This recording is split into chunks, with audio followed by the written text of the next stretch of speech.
à nouveau dans l'univers du podcast de Potager Maestro, le rendez-vous où l'on sème la curiosité pour récolter, on l'espère, de bons légumes. Bonjour! Aujourd'hui, on explore un légume un peu surprenant qui revient en force, le chou rave. Absolument. Et contrairement à ce que son nom pourrait laisser penser, ce n'est pas une racine, hein. C'est bien la tige juste au-dessus du sol qui s'épaissit. Ah oui, Oui, pour former cette boule croquante et savoureuse.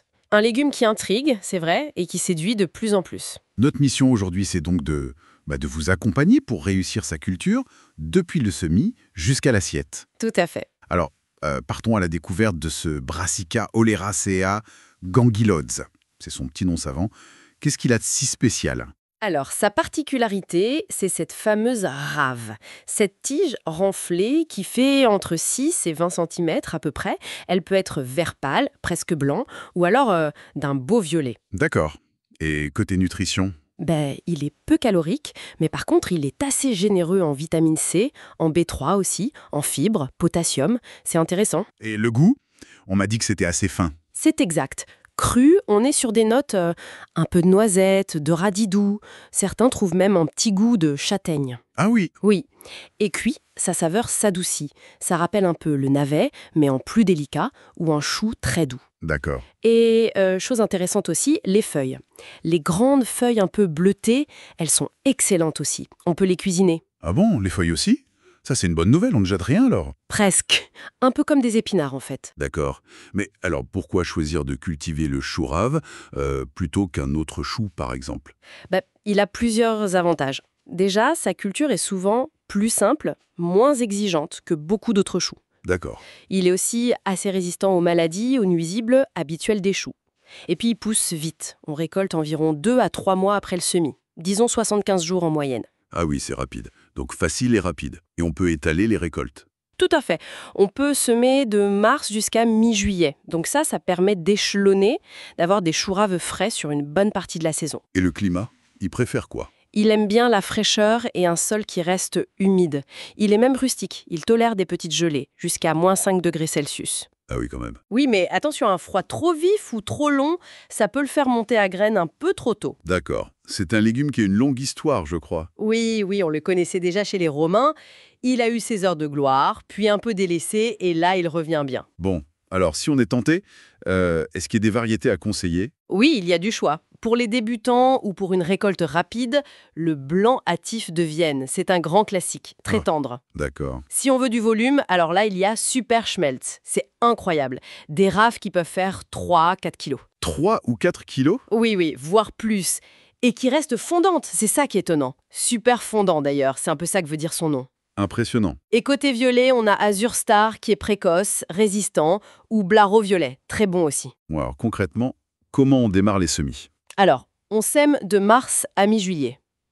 Le mieux, c'est de faire des petits semis toutes les 2-3 semaines pour bien échelonner. D'accord. La température idéale pour que ça germe bien, c'est entre 15 et 25 degrés Celsius. On peut commencer sous abri, en godet, dès février-mars. D'accord, au chaud. Voilà. Ou alors on sème directement en pleine terre à partir d'avril, quand il y a plus de risque de gel.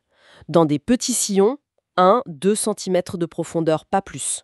Et on espace les lignes de 30 cm. Et une fois que ça lève, en pleine terre? Là, il faut éclaircir. Quand les plants ont quelques feuilles, on en laisse un seul tous les 25-30 cm. Pour ceux en godet, on les repique dehors après les dernières gelées. D'accord. Et le sol?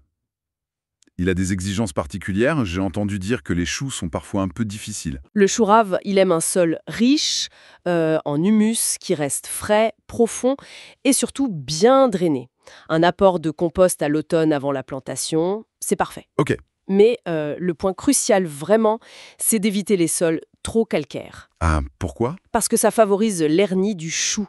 C'est une maladie redoutable qui attaque les racines, les déforme et la plante finit par mourir. C'est vraiment le point de vigilance numéro 1 pour le sol. D'accord, bien noté, pas de calcaire. Et quand on plante les jeunes plants qu'on a démarrés en godet, par exemple?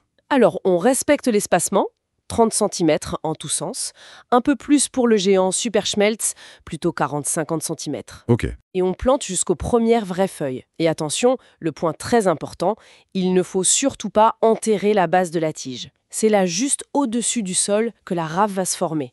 Si on l'enterre, ça ne marchera pas. D'accord, il faut qu'elle reste bien à l'air libre en quelque sorte. C'est ça.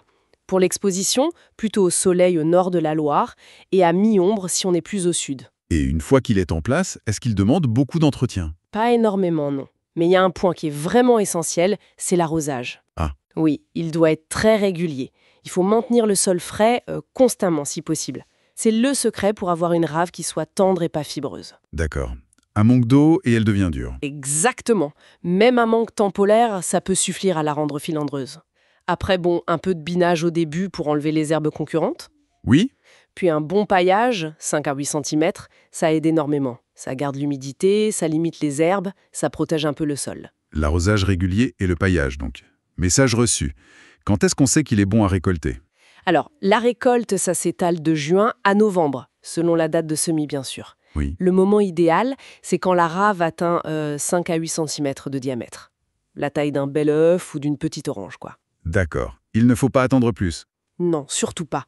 Si on attend trop, c'est là qu'elle devient dure, fibreuse. Il vaut mieux récolter un peu jeune, c'est meilleur et plus tendre. On récolte au fur et à mesure des besoins, en arrachant la plante entière ou en coupant juste la rave au ras du sol. Et pour la conservation? Alors, quelques jours au réfrigérateur, ça tient bien. Pour une conservation plus longue, on peut essayer la cave, s'il y en a une, fraîche et aérée. On les met dans du sable sec. Comme les carottes? Oui, un peu pareil. Ça peut tenir quelques mois comme ça. Et sinon, la congélation marche bien aussi. On coupe en dés, on blanchit 5 minutes dans l'eau bouillante salée et hop, au congélateur. C'est pratique. Est-ce qu'il a beaucoup d'ennemis au potager? Des maladies, des insectes? Moins que d'autres choux, heureusement, mais il faut quand même surveiller l'altise, ce petit insecte noir qui saute et qui fait des petits trous dans les feuilles des jeunes plants. Ah oui, les altises? Voilà, un filet anti-insecte dès le début, c'est souvent la meilleure solution. Les limaces aussi, bien sûr, elles aiment bien les jeunes pousses tendres. Classique. Et côté maladie, on a parlé de la hernie du chou, liée au sol calcaire. Et puis, par temps très humide, le mildiou peut apparaître, avec des taches jaunes sur les feuilles. Mais bon, la prévention, c'est surtout la rotation des cultures. Justement, la rotation, les bonnes associations, c'est important pour les choux, non? Ah oui, c'est primordial, surtout à cause de la hernie. Il faut attendre 4 à 6 ans avant de remettre des choux ou même d'autres brassicacées comme les navets, les radis, la roquette au même endroit. 4 à 6 ans, c'est long. Oui, c'est une rotation longue, mais c'est nécessaire. On le plante idéalement après des légumineuses, comme les fèves ou les pois qui enrichissent le sol. Et comme voisin, il aime qui? Il apprécie la compagnie des oignons, de l'ail, de la ciboulette, la laitue aussi, et puis les aromatiques fortes comme la sauge, le romarin, l'aneth, ça peut aider à brouiller les pistes pour certains insectes ravageurs. Et qu'il n'aime pas? Il faut éviter de planter différentes espèces de choux trop près les unes des autres, et bien sûr éviter la proximité immédiate d'autres brassicacées. Logique. Bon, et pour finir sur une note un peu plus gourmande, comment on le cuisine ce chou rave? Ah ben là, il est super polyvalent, hein. Cru, on peut le râper en salade, un peu comme une rémoulade de céleri rave, c'est délicieux, ou en fines tranches, en carpaccio, ou juste en bâtonnet pour l'apéro. Avec une petite sauce? Oui, voilà, c'est croquant avec ce petit goût de noisette, et cuit, alors là, tout est possible. À la vapeur, en soupe, en velouté, en gratin, en purée, ou simplement sauté à la poêle avec un peu d'ail. Ça donne faim. Et n'oubliez pas les feuilles, on peut les faire comme des épinards, ou les mettre dans une soupe. Eh bien voilà une exploration bien complète du chou rave. Finalement, un légume assez simple à réussir si on fait attention au sol et à l'arrosage. Exactement. C'est une belle option pour varier un peu les plaisirs au potager et dans l'assiette. Ça change. Pour aller plus loin, sachez que dans les notes qui accompagnent ce podcast, vous trouverez un ou des liens essentiels vers un article et des vidéos qui complètent notre discussion d'aujourd'hui. N'hésitez pas à y jeter un œil. Alors, allez-vous faire une petite place pour ce drôle de chou dans votre potager cette année? Peut-être même tenter le super schmelz pour épater les voisins. Un grand merci à vous, chers auditeurs, jardiniers passionnés, maraîchers fidèles, pour votre écoute. N'oubliez pas que de nombreux autres conseils et articles vous attendent sur notre site potagermaestro.fr. N'hésitez pas à y faire un tour. Vous pourrez retrouver ce podcast sur YouTube, mais aussi sur les plateformes habituelles comme Spotify, Amazon Music, Deezer, Podcast Addict et bien d'autres encore. Pensez aussi, si vous le désirez, à visiter notre page Facebook Potager Maestro. Merci encore pour votre fidélité. Et à très bientôt pour une nouvelle aventure au jardin.